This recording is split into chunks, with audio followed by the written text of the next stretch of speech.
Bonjour ou rebonjour à ceux dont j'ai eu l'occasion de saluer pour leur présence et vos présences respectives à notre nouvelle édition des Actus Sociales et de cette édition du mois d'octobre. Je note que les connexions se font progressivement, donc je vais me permettre à votre bienveillance, avec votre bienveillance, encore une ou deux minutes, laisser encore une ou deux minutes à celles et ceux qui souhaitent nous rejoindre. Et qu'ils puissent le faire dans de bonnes conditions techniques. Merci.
Voilà, nous allons pouvoir, bien évidemment, encore merci une nouvelle fois à celles et ceux qui sont connectés et qui vont pouvoir participer à l'animation de cette nouvelle session. Je vais procéder également au démarrage de l'enregistrement.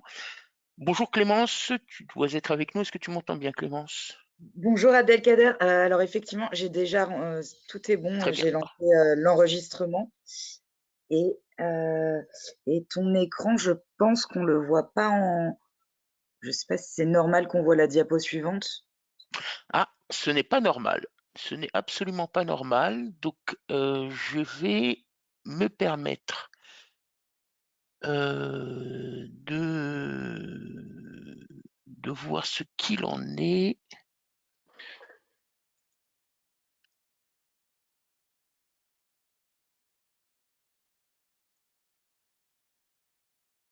Qu'est-ce que l'on voit maintenant, Là, on voit Clémence? la page webinaire actualité légisociale. On voit plus ton écran. D'accord.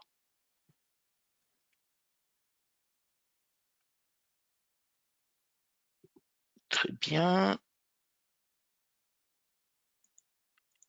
Là, normalement, je... OK. Ah, alors, le petit souci, c'est que je ne vois plus. Partage-nous ton écran. Je vais te. Il faudrait que je sorte, ma chère Clémence. J'ai quelques soucis. Qu'est-ce que tu vois là? Je vois toujours webinaire actualité sociale. Enfin, je ne vois pas ton écran ou ta présentation. Ah, voilà, donc c'est le petit souci technique qui ne devait pas arriver, qui arrive. Et maintenant? Très bien, là, je vois ta présentation et tu peux la mettre en grand. Alors, Et on revient sur ton écran précédent, mais sinon, c'est pas ah, très grave. bien, très bien, très bien. Non, non, mais je sais, je sais, je sais. Et cette fois? C'est parfait. Super. Parfait. Merci. Merci Bonne Clémence. présentation. Merci bien. Bonjour et bonjour à toutes et à tous. Encore toutes nos excuses pour ce petit souci d'ordre technique et d'affichage à l'écran. Bienvenue pour cette édition du mois d'octobre que nous allons pouvoir démarrer très immédiatement, bien évidemment, aborder avec vous le sommaire que je vous propose. Alors, nous allons aller au-delà, bien évidemment, des mesures estivales qui avaient été adoptées par le gouvernement, hein, qui avaient pour objectif, à la fois via la loi de finances rectificative, via la loi portant mesures d'urgence de protection du pouvoir d'achat, et bien évidemment d'assurer cette protection de pouvoir d'achat et qui visait à mettre à la disposition des employeurs un certain nombre d'outils d'amélioration du pouvoir d'achat, dont la prime de partage de la valeur sur laquelle nous allons revenir, mais également le relèvement du niveau d'exonération fiscale des heures supplémentaires ou encore cet élargissement bien évidemment de la prise en charge des frais de transport. Alors, nous allons aborder ce que j'appelle moi dans mon jargon les deux lois marronniers, c'est-à-dire les deux textes budgétaires qui nous sont présentés, qui sont soumis au Parlement chaque année à la même période et à cette même période automnale qu'est le budget de la sécurité sociale via le projet de loi de financement de sécurité sociale pour 2023 et le budget de l'État via le projet de loi de finances 2023.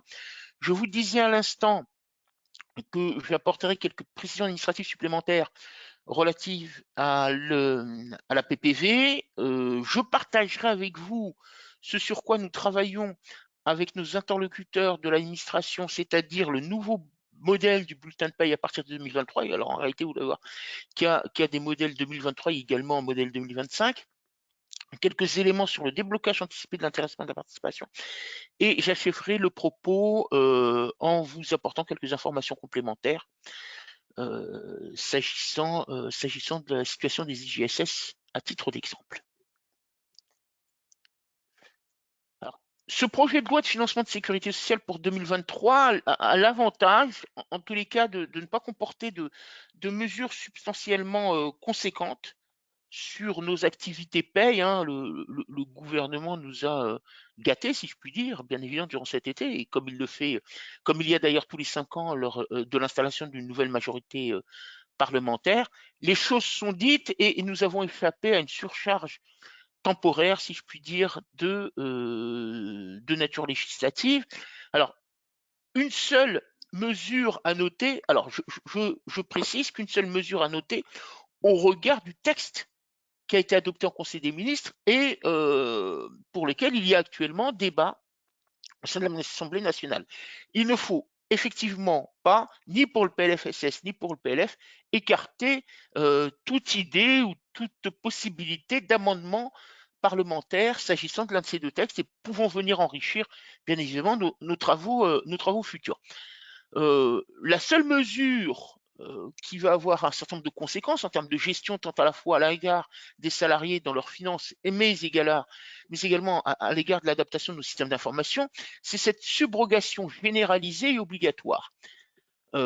Jusqu'à présent, et depuis un décret de 2013, la subrogation s'impose à l'employeur dès lors qu'il est conduit à assurer un maintien de salaire à l'égard de son salarié, lorsque l'événement l'exige et qu'il y a prestation de sécurité sociale. Hein, ce sont essentiellement, bien évidemment, les arrêts maladie, éventuellement, bien évidemment, accident du travail et maternité pour les plus essentiels et les premiers. Et ce qui suppose dès lors que, bien évidemment, s'il y a subrogation parce qu'il y a maintien de salaire, que ce maintien de salaire ait été enclenché. Qu'il ait été enclenché sur une base légale, avec cette ancienneté d'une année que vous connaissez, ou sur une base conventionnelle qui sont généralement plus avantageuses. D'une part parce que l'ancienneté requise est généralement moindre, elle l'est pour la majorité des conventions collectives de 6 mois, et plus avantageuse parce que tant à la fois en termes de durée qu'en termes de taux de maintien de la rémunération, les choses sont plus avantageuses pour le salarié. Alors, qu'est-ce que cette subrogation généralisée obligatoire? Elle concerne 3 types de prestations que sont les IGSS maternité, les IGSS paternité et les IGSS d'accueil de l'enfant. Pourquoi? Observation a été faite par les administrations de ce qu'en réalité, lorsque le ou la salarié se trouve dans l'une de ces situations-là, il y a un décalage important entre le moment où le constat est fait et l'information est adressée à la CEPAM et le moment où la CEPAM verse ses IGSS. Et selon que, bien évidemment, le salarié remplisse ou la salariée remplisse les conditions de maintien de salaire, il peut y avoir un temps durant lequel le salarié est sans ressources. C'est ce qu'a voulu combler le gouvernement via ce texte, via cette mesure de manière très particulière, couvrant ces 3 typologies d'arrêts et conduisant à ce que l'employeur verse les IJSS dès le premier cycle de paye suivant l'absence du salarié. Notez que la mesure n'est pas conditionnée, mais est vraiment absolument pas conditionnée par le fait que l'employeur soit amené ou non à maintenir le salaire, soit sur une base légale, soit sur une base conventionnelle. En conséquence, quand bien même cette exigence, ce poids de maintien de salaire est inexistant, est absent, il y aura une obligation impérative d'assurer, bien évidemment cette subrogation. Dès le premier cycle de paye suivant l'absence du salarié, alors les choses sont un peu délicates, ça nous espérons que l'administration précisera le cadre dans lequel cette mesure doit être exécutée, parce que dès le premier cycle de paye, si l'absence du salarié pour l'un de ces trois motifs est constatée en début de mois, ça signifierait qu'éventuellement, en application stricte et rigoureuse de cette disposition, eh bien, des IGSS versés sur la paye du mois, puisque le cycle de paye, et notamment votre exécution de paye, ne va débuter que quelques jours plus tard. Vous comprenez bien évidemment la délicatesse à la bonne gestion de cette mesure, parce que ce que nous appelons les périodes de recueil ne sont pas toujours les périodes de recueil du mois. C'est généralement une période de recueil M-1. Donc, lorsque je vais traiter la paye du mois d'octobre, de ce mois d'octobre 2022, les ajustements de cette rémunération, soit du fait d'absence, soit du fait d'un travail supplémentaire, donc le versement notamment d'heures supplémentaires ou complémentaires, eh bien, se feront à raison du constat de l'activité du salarié en M-1, c'est-à-dire de l'activité du salarié au mois de septembre. Et ce décalage-là ne permettra pas, bien évidemment, d'assurer le versement des IJSS automatiquement au cycle de paye du mois suivant. Et je dirais l'incidence peut apparaître quelle que soit la date de début de cet arrêt-là. Et puis vous pouvez avoir des entreprises qui opèrent à une période de recueil période M. Alors, je vous avoue que je ne partage pas trop cette caractéristique, parce que M, bien évidemment, il y a un moment donné, il va falloir produire la paye et vous avez toujours une partie du mois qui n'est pas prise en considération. Et in fine, ben, bien évidemment, si c'est après le premier cycle de paye suivant, mais c'est celui du mois d'après. Mais en tout état de cause, on aura toujours cette difficulté-là à gérer. Eh bien, lors de nos échanges futurs avec la DSS, nous tâcherons d'obtenir une certaine tolérance, notamment quant à l'appréciation de ce premier cycle de paye. Subrogation de l'employeur de plein droit, cela s'impose, versement des IGSS par la CEPAM par la suite, dans un délai maximal fixé par décret, nous dit-on. Donc, il va falloir à l'avenir, dans des échéances sur lesquelles nous dirons quelques mots dans un instant, à l'avenir, eh bien, dissocier le mode de gestion de versement des IGSS et de cette subrogation, selon qu'il s'agisse d'un arrêt pour congé maternité, d'un arrêt pour congé paternité ou d'un arrêt pour accueil de l'enfant, des autres causes d'arrêt et des autres motifs de versement des IGSS. On vise essentiellement, bien évidemment, la maladie ou accident du travail.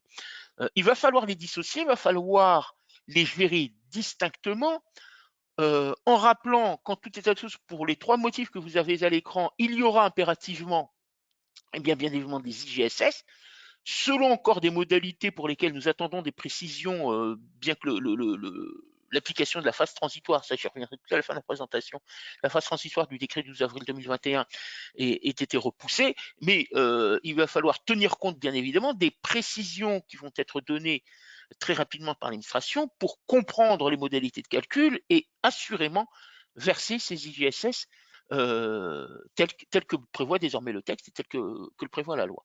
Alors, à quelle échéance?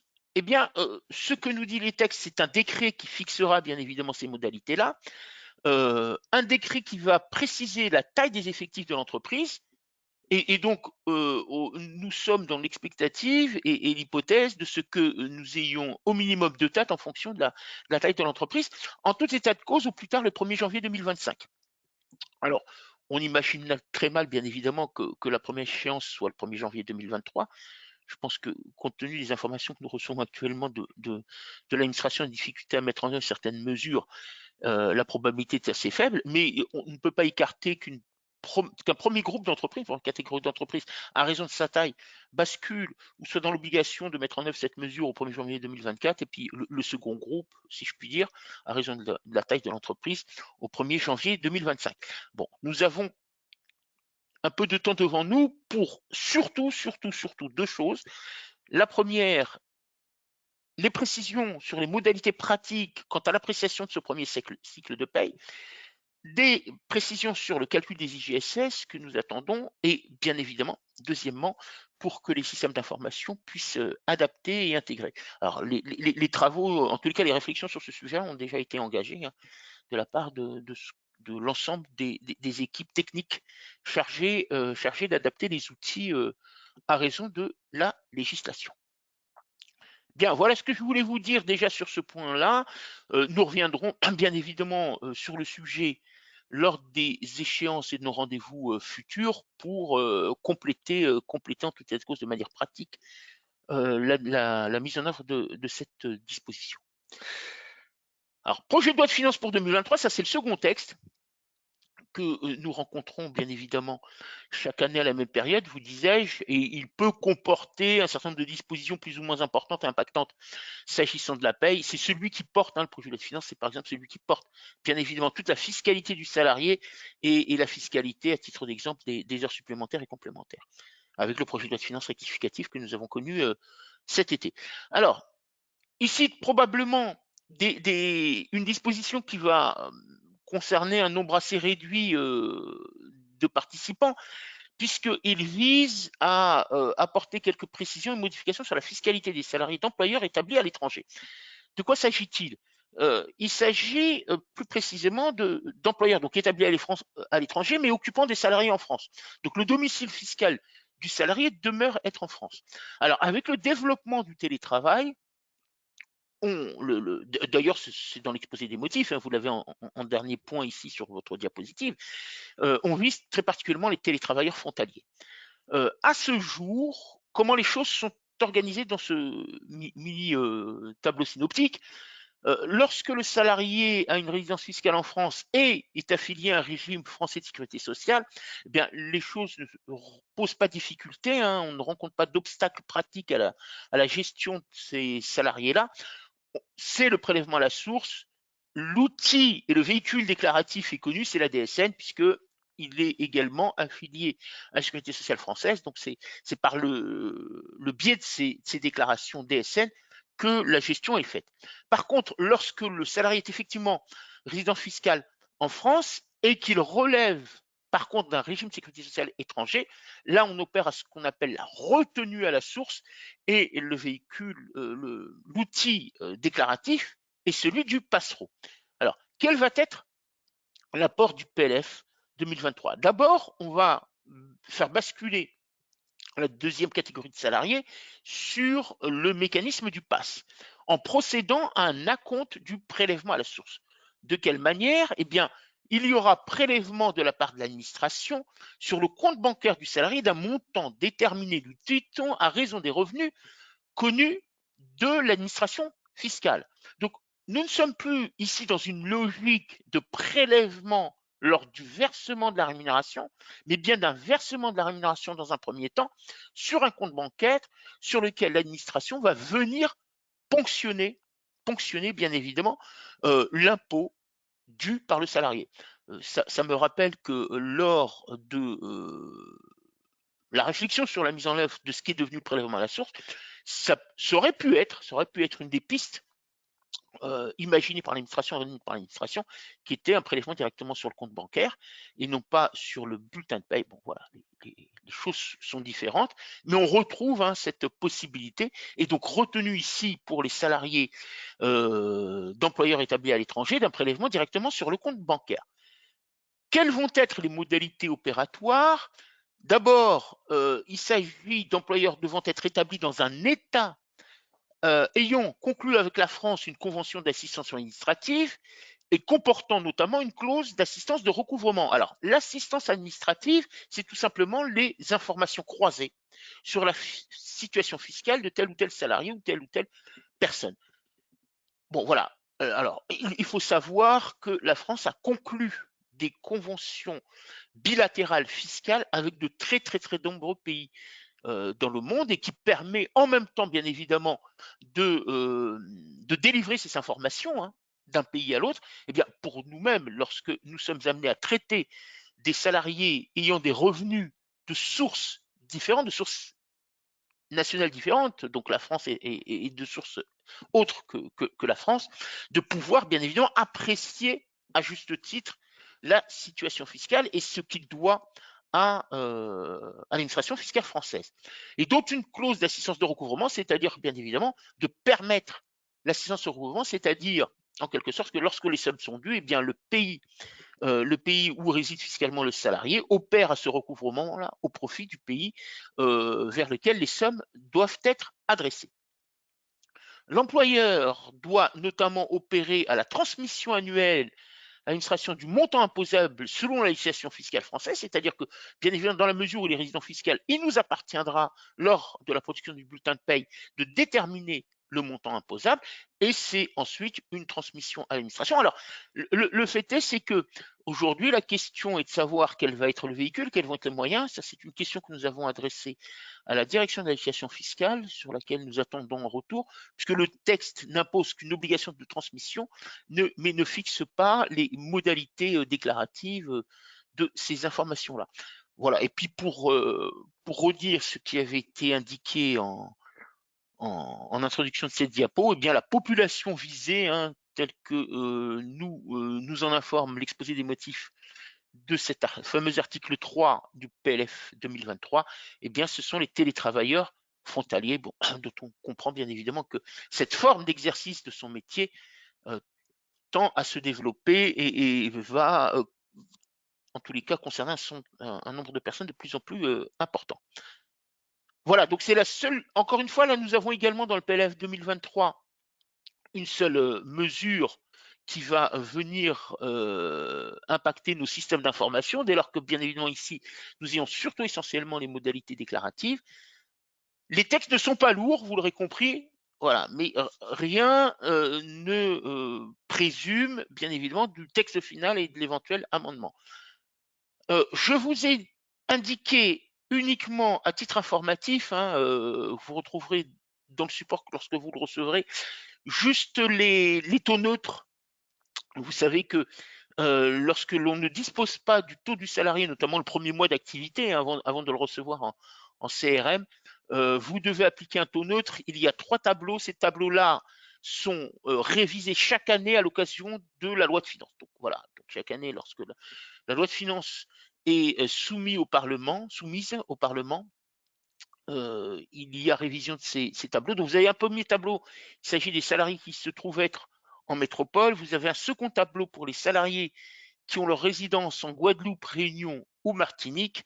Et vous avez un troisième tableau pour les salariés dont la résidence fiscale se trouve être en Guyane ou à Mayotte. Voilà, ce sont des révisions à la hausse, ce sont des paramètres qui sont retenus bien évidemment dans le système d'information, notamment pour le taux neutre métropole, là où on trouvera le plus de salariés contribuables concernés. La troisième partie concerne la prime de partage de la valeur. Je voulais revenir sur ce sujet-là parce que l'administration nous a éclairé d'une appréciation, d'un mode d'appréciation des limites au génératoire, que vous connaissez, un social et fiscal, 3 000 euros ou 6 000 euros, hein, et le second, dès lors que l'entreprise a conclu ou est en exécution d'un accord d'intéressement. Pour la raison suivante, un petit éclairage sur l'une des clauses des dispositions de la loi ayant instauré la PPV, que nous dit la loi, en l'occurrence. Le versement de la prime peut être réalisé en une ou plusieurs fois dans la limite d'une fois par trimestre au cours de l'année civile.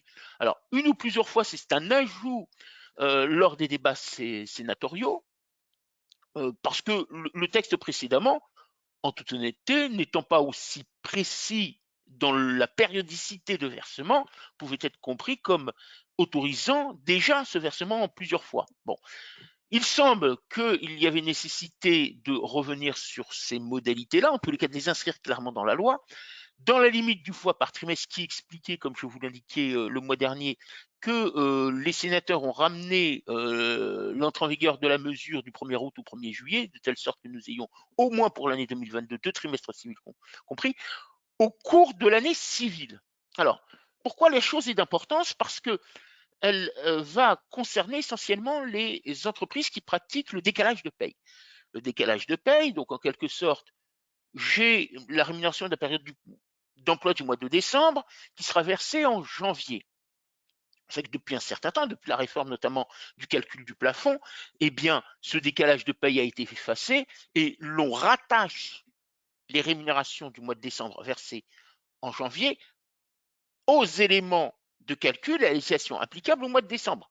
Législation, c'est-à-dire essentiellement les taux et plafonds. Alors, quand je verse ma PPV, comment dois-je apprécier socialement ou fiscalement mes limites de 3 000 ou de 6 000 dans une telle situation? Sachant qu'en tout état de cause et dans la mesure où, en l'état actuel de la législation fiscale, les sommes sont rattachées à la législation en vigueur au regard de leur date de versement.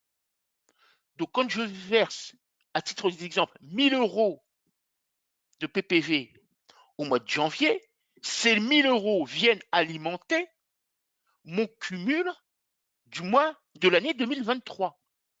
Donc 1 000 plus 1 000 plus éventuellement 1 000, j'atteindrai 3 000 ou éventuellement, lorsque les conditions sont remplies, l'appréciation d'un plafond à 6 000 euros pour l'année 2023. La question était de savoir ce qu'il en était du plafond social. Alors, du plafond social, si je devais suivre la logique que nous connaissons depuis un certain temps, qui est rattachement à la période d'emploi et non pas à la date de versement, les 1 000 euros que je donnais en exemple devaient être compris dans les limites exonératoires de l'année 2022. Cette logique aurait conduit à une double appréciation des limites selon que je sois en examen de la limite fiscale, donc rattachement des 1 000 euros à l'année 2023, ou de la limite sociale, rattachement des 1 000 euros à l'année 2022. Les choses auraient été extrêmement délicates. L'administration nous dit la chose suivante: en tout état de cause, il faut aligner les limites exonératoires parce que les versements doivent être appréciés en année civile.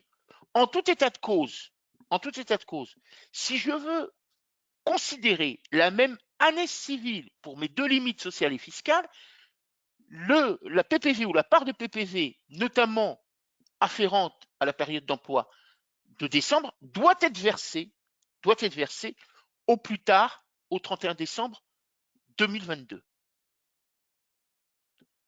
Et au clair, dans nos schémas opératoires de versement du salaire du mois de décembre, il va falloir être très précautionneux. Dans l'exemple donné, les 1 000 euros doivent être versés au plus tard le 31 décembre, c'est-à-dire là, je vais verser comme un acompte quelque sorte de PPV. On peut l'appeler autrement, mais la PPV sera versée à ce moment-là. Et le salaire, dans sa globalité, sera versé début janvier.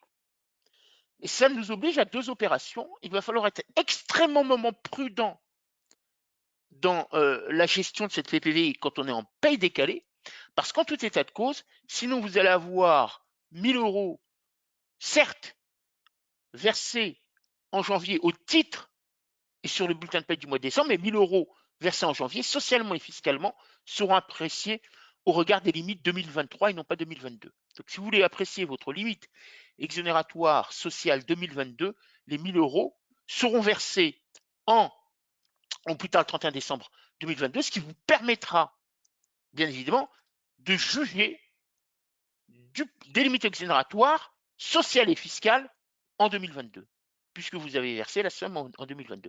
Donc il faut avoir une logique d'alignement parfait quand on apprécie ces limites exonératoires sociales et fiscales au regard de la date de versement. Si je verse en 2023, ce sera l'alimentation des cumuls 2023. Si je verse en 2022, ce sera l'alimentation des cumuls 2022.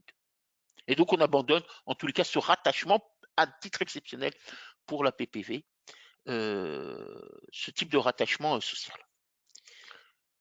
Clémence, peut-être quelques questions sur ce que nous venons déjà de voir?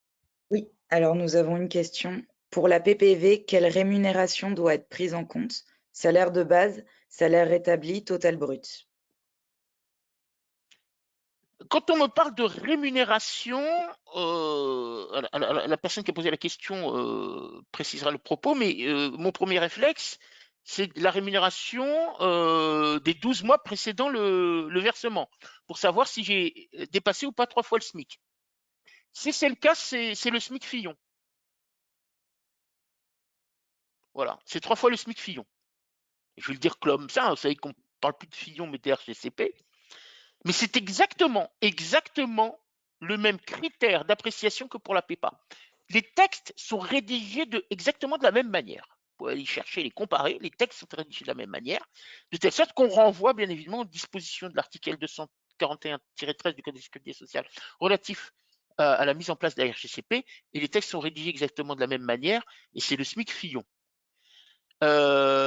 Clémence, est-ce que la personne qui a posé la question complète ou c'est bien ce Non, qui était visé dans la question? non, il y a pas de message en plus pour le moment. D'accord, d'accord, très bien. Donc bon, je pense que c'est ce qu'il fallait comprendre dans la question. Merci. Merci, merci Clémence. Non, non, Ah, il y a c'est pas ça. D'accord. alors non, c'était la rémunération de comparaison. La rémunération de comparaison. Il faudra préciser la question, on vous répondra après après la Voilà, présentation. on continue et Oui, voilà, voilà. Très bien, je poursuis le propos. Donc cette fois-ci, j'en viens au bulletin de paye modèle 2023. Alors pourquoi allons-nous avoir un bulletin de paye nouveau? Euh, dans le, alors en réalité, l'idée est assez ancienne et était reprise dans le programme du candidat réélu, qui est celui d'avoir une contemporanéité des prestations sociales à l'identique de ce que nous avons pour le prélèvement à la source. C'est-à-dire que nous avons bien évidemment créé un prélèvement à la source contemporain au regard des revenus immédiats que perçoit le salarié. Et donc, je perçois mon salaire et puis j'applique le prélèvement à la source. La volonté étant ici de ce que les prestations sociales soient versées tant à l'examen de l'ouverture des droits qu'à la détermination de leur montant au regard de ce que perçoit sur la même période le salarié. Donc, il va falloir apporter une information sur le bulletin de paie du salarié pour qu'il puisse avoir connaissance du montant pris en considération par l'administration fiscale pour la détermination aussi bien de l'ouverture des droits, alors a-t-il franchi le plafond de ressources ou pas, et sinon, quels vont être les différents montants des différentes prestations. Alors, l'administration travaille sur quelques modèles. Un modèle transitoire 2023-2024 et puis un autre modèle transitoire 2023-2024, mais qui deviendra le modèle définitif 2025. Donc ce modèle transitoire 2023-2024, les entreprises ayant la possibilité d'opter pour l'un ou l'autre, je vous avoue que dans la mesure où l'autre modèle optionnel qui sera définitif pour 2025 étant beaucoup plus complexe et beaucoup plus complet, on va s'orienter surtout sur le modèle que vous avez actuellement à l'écran avant d'imaginer de retravailler le bulletin de paye. Quelques éléments. Le premier, c'est que vous noterez que sur ce modèle-là, a été supprimée la mention relative aux gains résultant de la suppression des cotisations salariales, maladie et assurance chômage.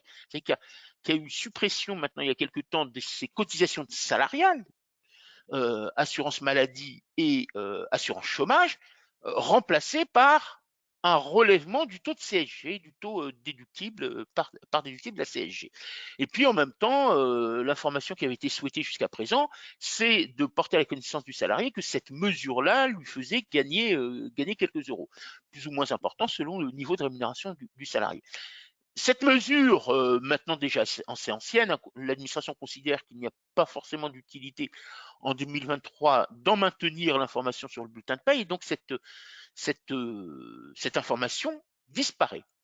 Par contre, est introduite la mention suivante, alors qu'on nous a dénommé comme étant revenu net social pendant un certain temps, dont on découvre que l'arrêté qui est en cours de signature dénomme montant net social. C'est une nouvelle indication. Un montant net social dont je vous dirai dans quelques instants les modalités de détermination. Ça, c'est le premier modèle sur lequel il est voilà, maintenant plus que fort à parier. Hein, la plupart des éditeurs de paye vont rester avant de s'engager dans des travaux beaucoup plus importants ultérieurement. Ce que nous demande également l'arrêté en cours de signature, c'est que ces deux libellés montant brut en haut du bulletin et montant net à payer en euros en bas du bulletin fassent l'objet d'une inscription d'une manière qui en facilite la lecture par rapport aux autres lignes. Donc nous n'en sommes plus à apprécier la police à 1,5 fois le caractère des autres lignes, mais dire tout simplement que les choses doivent faire l'objet d'une inscription qui en facilite la lecture. Voilà, c'est tout ce qui est dit, sans contrainte particulière. Alors ça, c'est un modèle. Hein, les choses peuvent être adaptées selon les éditeurs d'une manière ou d'une autre.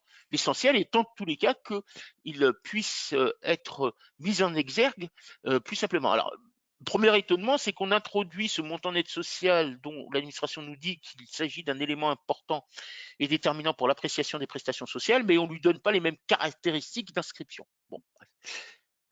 Donc, nous aurons, nous en tous les cas en tant qu'éditeur chez SD Works, mais également vous en tant qu'employeur et responsable de paye, certaines démarches pédagogiques à venir sans doute pour expliquer la mesure, sachant que par ailleurs elle fera l'objet de communication institutionnelle. La forme et le moment ne sont pas donnés à ce jour, mais en tous les cas la procédure est engagée par le gouvernement. Alors maintenant le modèle A, vous allez voir qu'il est infiniment plus complet. En premier lieu, alors que l'inscription était déjà prévue, hein, bien évidemment, dans les bulletins de paie que nous connaissons tous, c'est cette CSG sur les revenus non imposables. Il s'agit essentiellement de la CSG déterminée sur l'intéressement ou la participation placée ou les indemnités de rupture qui sont exonérées pour leur limite exonératoire.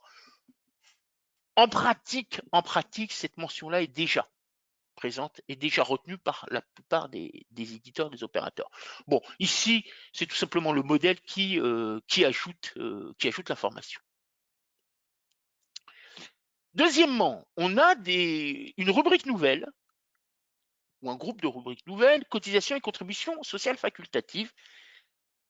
Observez qui sont désormais placés beaucoup plus bas sur le bulletin de paye, alors que respectivement, la prévoyance se trouvait être dans le bloc santé et la retraite supplémentaire facultative dans le bloc retraite. Pourquoi ces deux libellés sont déplacés? Tout simplement parce qu'ils ne sont pas pris en compte lorsque je détermine le montant net social dont je vais vous parler dans un instant. Et donc, en toute logique, s'il doit avoir en réalité, c'est la rémunération brute moins les cotisations obligatoires, légales ou conventionnelles. Et l'administration a été bien inspirée d'ajouter rendu obligatoire par la loi. Ça, c'est un ajout rédactionnel qui était présent notamment lorsqu'on avait mis en place il y a quelques années TEPA, hein, ce qui facilitait un peu la compréhension, la détermination et la sélection des différentes rubriques. Ici, cet ajout n'est pas présent. Et donc, on comprend que bien évidemment, qu'il y a lieu de déduire du montant brut pour déterminer le montant net social uniquement les cotisations obligatoires. Alors, assez étonnamment, par contre, ici dans le modèle, il se trouve être détaché, bien évidemment, de ce que nous connaissons jusqu'à présent des blocs santé et retraite. Par contre, ils sont avant le montant net social. Donc, voilà, en toute logique, on aurait préféré que ce soit au-dessus pour qu'on puisse distinguer, bien évidemment, le montant brut et les cotisations à déduire. Et vous avez le montant brut. À dire vrai, vous avez également une autre ligne qui est exonération et allègement de cotisations. Alors, normalement, dans le modèle actuel, hein, et qui perdure pour une grande partie comme étant optionnel pour 2023-2024, vous avez exonération et allègement de cotisations dans le bloc cotisation. Alors, premier élément, c'est que lorsqu'on lit l'arrêté, il faut venir indiquer ici un certain nombre d'allègements et d'exonérations dont le salarié a pu bénéficier, dont, tenez-vous bien, dont l'exonération apprenti, ce qui n'est jamais calculé en paye puisque nous commençons à déterminer des cotisations au titre de l'emploi d'apprenti uniquement lorsque l'on est au-delà de la limite d'exonération apprenti, c'est-à-dire 79% du SMIC. Opération qui n'est jamais réalisée. Alors, il est vrai qu'il y a quelque temps, l'administration souhaitait cette information-là en motivant l'information de la manière suivante. Il y a lieu de sensibiliser le salarié apprenti de ce dont il est exonéré du fait de son statut et pris en charge par l'État. Voilà. La bonne nouvelle, c'est que, en espérant qu'il ne revienne pas sur le sujet, c'est que lors du dernier atelier de travail, l'administration admettrait que l'on puisse faire fi de ces informations-là pour toute information qui ne serait pas calculée en paye. Voilà, de manière assez simple.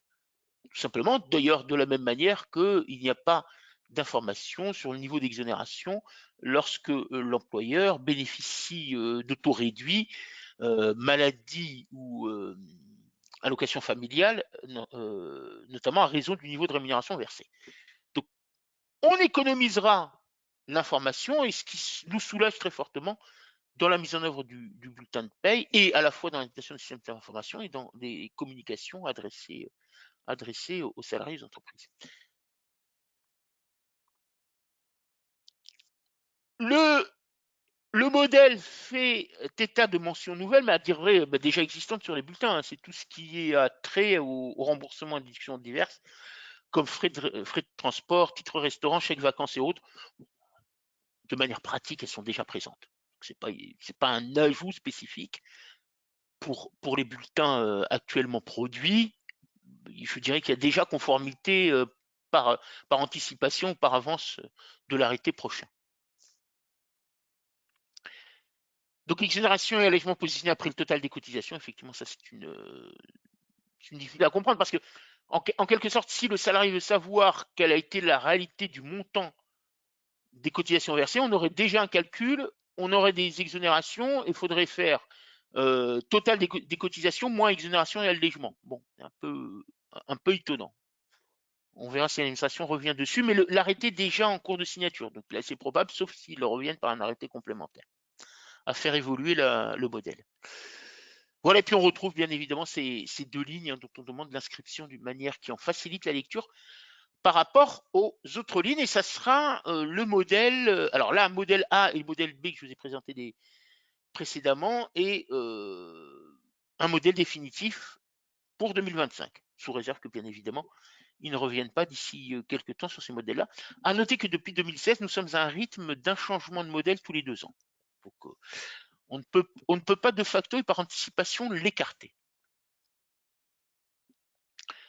Alors, quelles sont les exonérations patronales qui doivent être inscrites sur le bulletin de paye? Alors, elles sont connues, hein, c'est juste un récapitulatif. Création et reprise d'activité, c'est le dispositif ACRE qui permet à quelqu'un qui crée ou reprend une activité de bénéficier en tant que repreneur ou créateur de quelques exonérations salariales et patronales. Hein. Bon, les autres, on les connaît, hein, on les cite rapidement, réduction du taux patronal, assurance maladie, la même chose pour l'allocation familiale, exonération à l'aide à domicile, emploi de réinsertion, notre fameuse RGCP, la déduction forfaitaire patronale pour les entreprises de moins de 20 salariés, ZRR, zone de revitalisation rurale, toutes les mesures dont l'ODE pour Saint-Pierre-et-Miquelon et Mayotte, pour les activités de transport dans les DOM, Saint-Barthélemy et Saint-Martin, ZFU, BER, ZRD, jeune entreprise innovante, l'emploi en contrat d'accompagnement à l'emploi, l'exonération patronale apprenti, et puis ce qui est assez nouveau, bien évidemment, hein, la déduction forfaitaire patronale des entreprises de 20 salariés à moins de 250 et le rachat de RTT. Alors, notez d'ailleurs que pour ce taux-là de l'addition forfaitaire patronale de 20 salariés à moins de 50, le décret n'a toujours pas fait l'objet de publication. Vous notez peut-être dans les publications de Net Entreprise que le taux est de 50 centimes d'euros. C'est exactement le taux de TEPA de l'époque. Donc voilà, on a repris la même logique. À moins de 20, c'est 1,50 € par heure supplémentaire. Et donc à l'avenir, de manière très officielle, des publications du décret, nous appliquerons le taux de 0,50 voilà, 50 centimes pour ces heures-là. Quoi qu'on puisse déjà l'engager, puisque c'est une annotation également dans le boss de mémoire. Et le dispositif d'exonération rachat de RTT. Qu'en est-il des exonérations salariales? On retrouve bien évidemment création et reprise d'entreprise, les exonérations pour les heures supplémentaires et complémentaires, puisque le L241-17 du Code est extrêmement visé, L'exclusion de la CSG du fait du faible niveau de revenu N-2, alors qu'est-ce que c'est? Un salarié peut prétendre à la non-application à la réduction de sa CSG s'il apporte la preuve de ce que ses revenus fiscaux de la période N-2 sont à un niveau faible, c'est-à-dire un niveau inférieur à ce que fixe la loi de finances. À dire vrai, c'est une mesure qui n'est jamais mise en œuvre pour la raison suivante que vous comprendrez aisément, c'est que les salariés, d'abord, éventuellement la méconnaissent, et deux, c'est surtout qu'ils ne viennent pas avec leur déclaration de revenus et leur avis d'imposition à destination de l'employeur pour leur dire, bah voilà, mon niveau de revenu est faible, hein, l'administration fiscale l'a constaté, d'ailleurs, voici mon avis d'imposition qui est égal à 0. Vous devez réduire, voire exonérer de CSG. C'est une mesure qui n'est jamais mise en œuvre.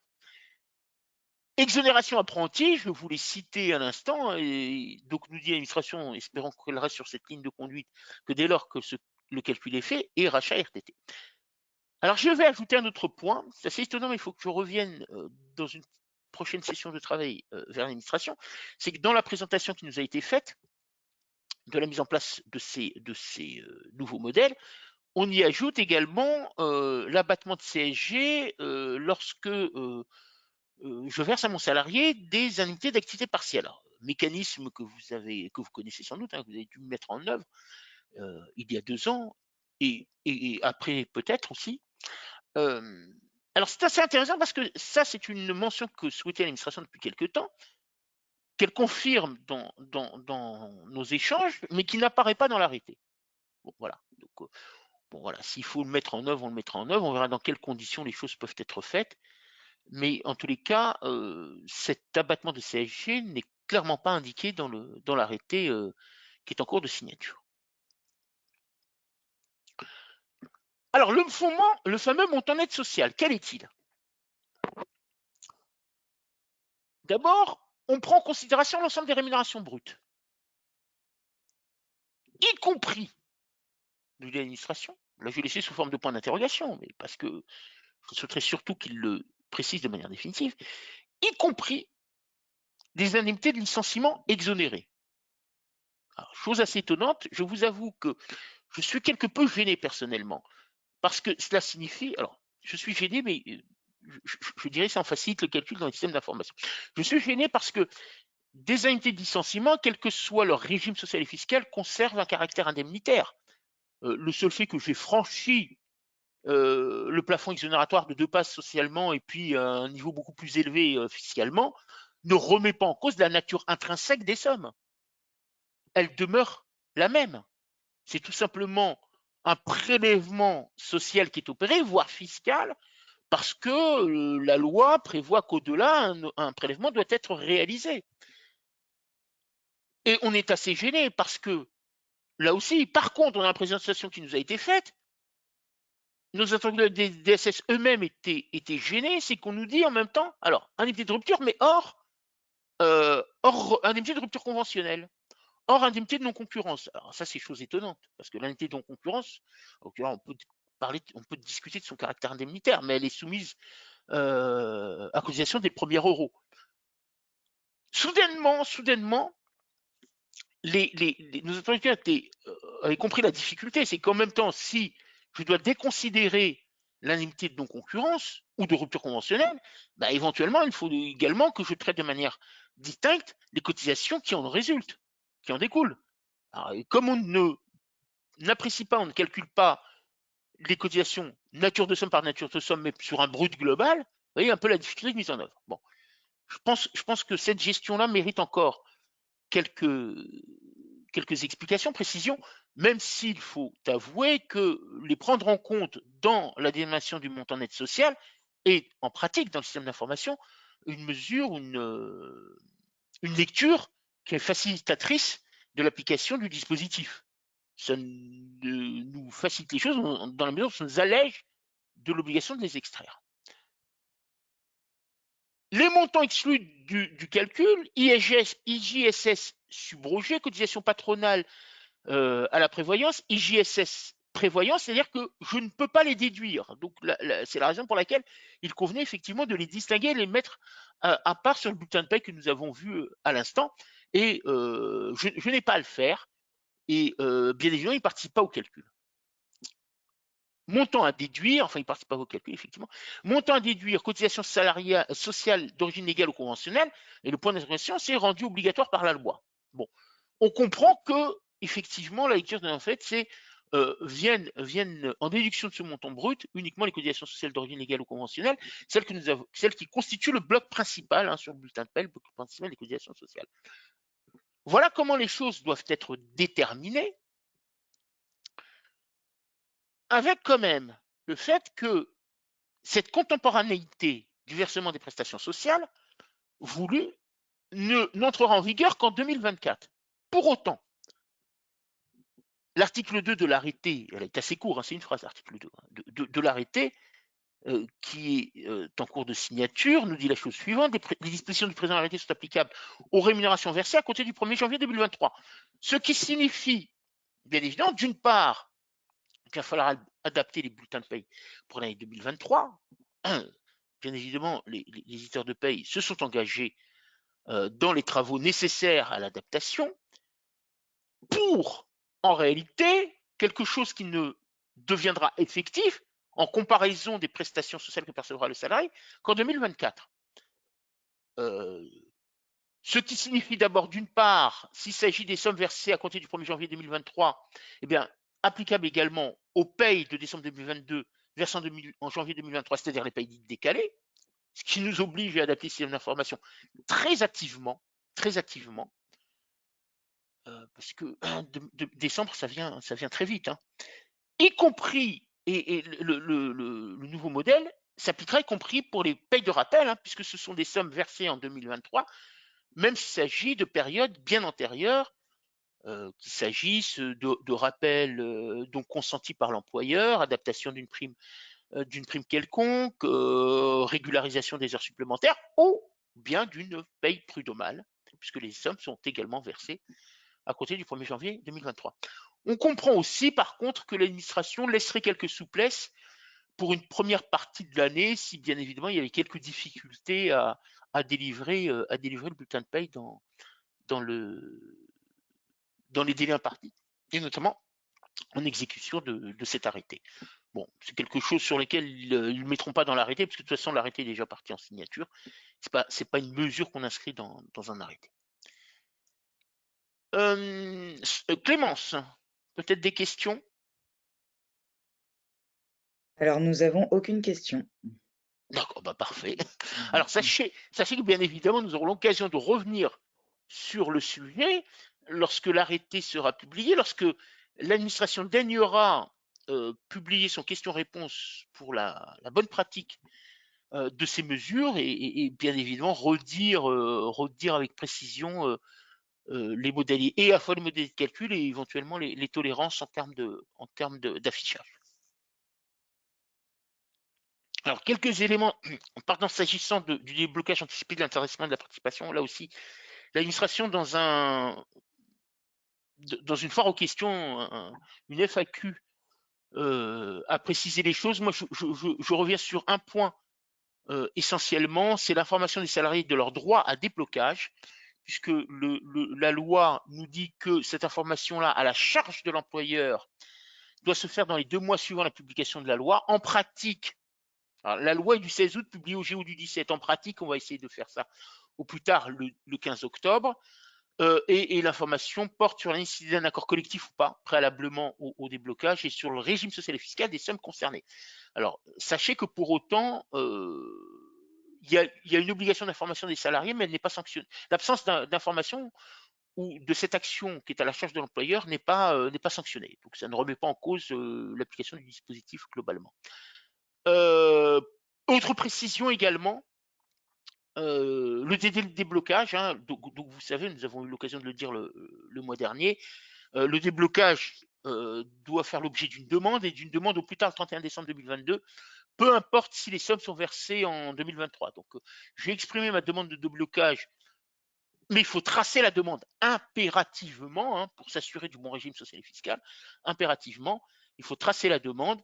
Donc une demande qui peut être faite au plus tard le dernier jour de l'année et des sommes qui sont éventuellement versées en 2023. Enfin, sur les obligations déclaratives, elles seront à la charge de l'organisme gestionnaire ou de l'employeur. Vous savez que normalement, maintenant, participation, intéressement, tout ça est géré par un organisme extérieur. Il peut y avoir quelques employeurs qui ont conservé, parce que très anciens, conservé une autogestion du dispositif. Voilà, les choses sont peut-être à titre informatif. Clémence, donc j'ai pas de diapo question. Je passe. Si, nous avons Ah, pardon, très bien. une question. Bonjour. Si le sujet est abordé plus tard, avons-nous la confirmation officielle du passage du panier EXO à 7,10 € en anticipé tel qu'il avait été annoncé en septembre 2022? Oui, j'ai une petite diapo pour vous. Et OK. Et Autre question, oui. une autre question. L'information des salariés porte-t-elle également pour pour les salariés sortis? Oui, oui. Tous les bénéficiaires. On nous parle de bénéficiaires. Donc si ces salariés sortis sont bénéficiaires, la réponse est oui. Tout à fait. Alors c'est vrai que ça complique un peu les choses parce que on peut avoir quelques modalités plus faciles, hein, notamment dématérialisées lorsque les salariés sont présents. Ça sera plus délicat pour les autres, hein. Je pense que là, il faut s'assurer en tous les cas de l'envoi d'un courrier postal. Autre question, Clémence? Non. Très bien. Alors sur ces informations complémentaires, première chose, ce fameux recouvrement des cotisations de retraite complémentaires par les URSSAF. Donc sachez que la loi de finances pour financement sécurité sociale pour 2020 de l'année de la sécurité sociale avait bien évidemment prévu cette mesure dans les 2 ans qui suivent, puisque ce recouvrement devait être fait au 1er janvier 2022, qu'un premier report a été admis par le gouvernement pour une entrée en vigueur au 1er janvier 2023, que ce faisant, il demeure un certain nombre de difficultés et voire même d'opposition, notamment de partenaires sociaux. Sachant que les difficultés sont également d'ordre fonctionnel, puisque les URSSAF et les caisses de retraite complémentaires n'assurent pas, ne rassurent pas sur la faisabilité au 1er janvier 2023, compte tenu d'un certain nombre d'obstacles d'ordre technique.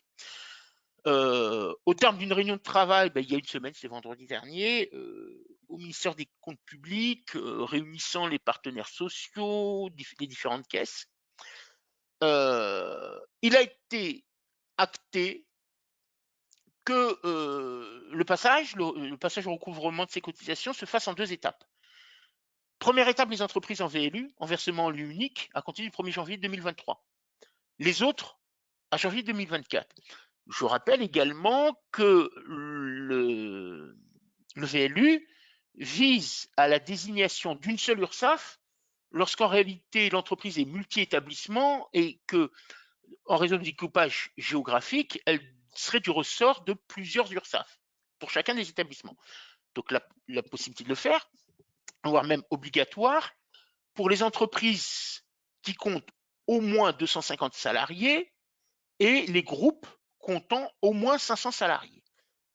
Donc c'est une part sans doute non négligeable des employeurs en France, mais ça reste qu'une partie. La difficulté réside aujourd'hui sur la juste sélection. Alors, ça peut ne pas poser de difficulté, pour autant on observe que dans certaines gestions de dossiers, certaines structures de dossiers dans les différents SI, on peut avoir tant à la fois des entités en VLU et des entités qui ne sont pas rattachées à ce VLU, à ce dispositif VLU. Et donc, c'est toute la complexité, en réalité, de distinguer, peut-être l'obligation de distinguer, bien évidemment, cette double gestion. Je dois dire que l'échange que nous avons eu au cours de la semaine avec la direction de la sécurité sociale a été extrêmement délicat. Je suis très très mesuré dans mon propos. On aurait pu en utiliser d'autres qui auraient témoigné d'une autre atmosphère. Mais voilà, donc les difficultés, les oppositions sont là.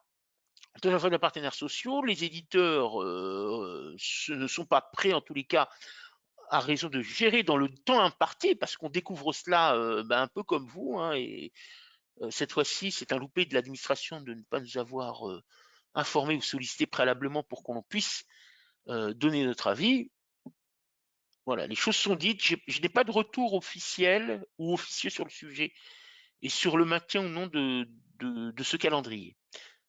Sur les institutionnels de sécurité sociale, donc confirmation cette fois-ci également, alors non pas par décret dont nous attendons toujours la publication, la direction de sécurité sociale a bien établi le décret, il est bien en cours de signature, mais c'est un décret pris en Conseil d'État.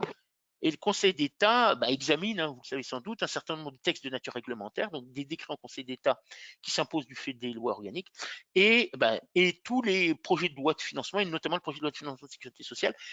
Et ça a été un certain embouteillage, pour reprendre le terme, et donc le Conseil d'État n'a pas pu rendre son avis dans les délais souhaités, mais en tout état de cause, le report lui est acté de manière officieuse, si je puis dire, sur Net Entreprise et DSN Info, de ce que la phase définitive du décret du 12 avril 2021, réformant le calcul des IGSS, est bien reporté au 1er juin 2024.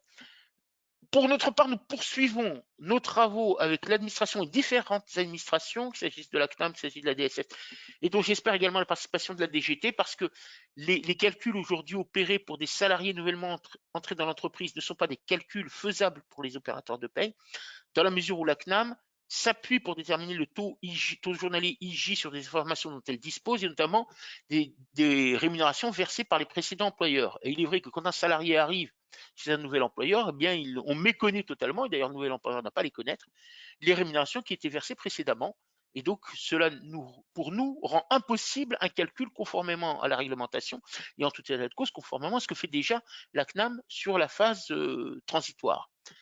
Voilà, donc nous attendons, et non seulement les écarts entre ce que nous avons pu calculer, parce que nous n'avons pu maintenir éventuellement que le mécanisme de rétablissement de salaire, et ce qu'a calculé la CNAM est assez disparate, en l'occurrence, et puis ça pose une problématique, c'est celle du maintien de salaire, parce que effectivement, normalement, maintien de salaire, ça suppose la condition d'ancienneté, et un salaire nouvellement arrivé, on ne peut pas dire qu'il est l'ancienneté requise. Par contre, vous avez quelques dispositifs ou régimes locaux, je pense au régime local Alsace Modèle, pour lequel il y a un maintien de salaire des premiers jours sans condition d'ancienneté, et qui est notamment financé pour partie par le salarié pour le régime de base. Là aussi, hein, nous aurons bien évidemment encore l'occasion de revenir sur l'ensemble des modalités pratiques. Alors, vous nous interrogiez sur les fameux 7-10. Là, voilà, ça a été dit. Alors, non seulement ça a été dit, la DSS a bien voulu l'avant-hier nous l'adresser avant la publication de l'arrêté. L'arrêté est en cours de publication. Là aussi, il y a du retard dans le calendrier de publication. Et les fameux 7-10, vous les avez ici. Donc, indemnité de restauration sur le lieu de travail, 7,10, frais de repas engagés par les salariés en situation de déplacement 9,90, frais de repas engagés par les salariés en situation de déplacement contraints de prendre son repas au restaurant, 20,20 €. Donc vous les avez, et bien évidemment la loi est du mois d'août, mais elle prévoit bien expressément que la revalorisation se fasse au 1er septembre. Hein. Donc voilà, les choses sont telles quelles. Et je vous les ai portées ici sur cette diapo que vous aurez, hein, dont vous prendrez connaissance lors de la livraison du support. Clémence, des questions sur ce qui vient d'être dit? Alors, on a une question. Je reviens sur la communication aux collaborateurs sortis, même si notre prestataire bancaire a également communiqué sur l'espace des collaborateurs. L'obligation faite par la loi est à la charge de l'employeur. Voilà. Le texte ne vise nullement l'opérateur de gestion. D'accord. Voilà. Donc je Et vous nous invite avons... surtout, voilà, bien évidemment, à vous conformer à la loi. Il est extrêmement rare que dans les mesures de participation intéressement, on évoque l'opérateur de gestion. Et là, en tous les cas, la charge informative, c'est l'employeur qui doit la supporter. Et nous avons une autre question. Va-t-on devoir régulariser en septembre? Régulariser en septembre? Alors là, régulariser, c'est-à-dire, est-ce que la question peut être précisée? Alors, je vais te dire si elle m'écrit. Sur les paniers. Ah oui, oui, pardon, sur les paniers, oui, pardon, sur les paniers, oui, oui, bien sûr, bien sûr. Oui, oui, tout à fait.